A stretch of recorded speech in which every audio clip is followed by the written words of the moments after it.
Hej 5. klasse, så vil jeg lige vise jer, hvordan I kommer ind i Office 365. Vi starter med at gå op i adresselinjen, og det kan være på hvilken som helst browser, om det er så PC eller Mac, det er sådan set ikke så relevant.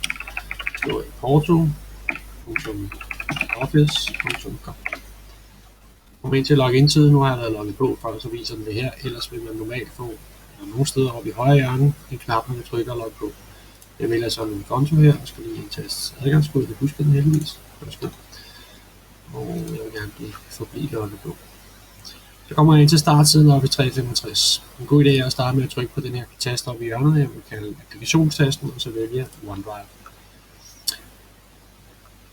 Så venter vi. Så kommer vi herover og kan se mit OneDrive-bibliotek, med de filer, jeg har liggende, og de mapper, jeg har lavet. Men vigtigst af alt ved venstre side er der en, der hedder Shared, eller på dansk delt med. Og der vil I kunne trykke på den og se, hvad der er delt med jer. Så skulle der gerne være blevet delt en klasse notesbog, eller en OneNote Classroom, som hedder Dansk 5. klasse 2021. Så nu vælger den, så kan I se, så kommer vi ind i et fint program her. Dansk, hvor jeg har skrevet lidt omkring, hvad I kan lave herinde. Der er nogle forskellige biblioteker herude i venstre side. Vi har velkommen-tabben, hvor jeg har skrevet det her. Så har vi et indholdsbibliotek, som indeholder opgaver og indeholder metoder. Så er der mit lærerbibliotek, og så har vi et samarbejdsområde, hvor alle kan skrive i. Og nedenunder her vil I kunne se alle jeres navne kommer. Så tænker I, gud, kan alle nu se det? Nej, det kan I ikke. Når I logger ind, så vil I kunne se jeres eget navn og indholdsbibliotek og samarbejdsområde og velkommen. Det er det.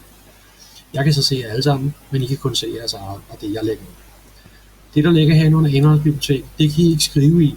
Men det, I skal gøre, når I så skal løse en opgave og har behov for at bruge noget af det her til at løse opgaver med, så kan I kopiere teksten, gå ind under jeres eget navn, gå ind under opgaver eller noter, og herinde lægge det ind. Der kan I bare lave nye sider, I kan også lave nye sektioner, hvis det bliver relevant.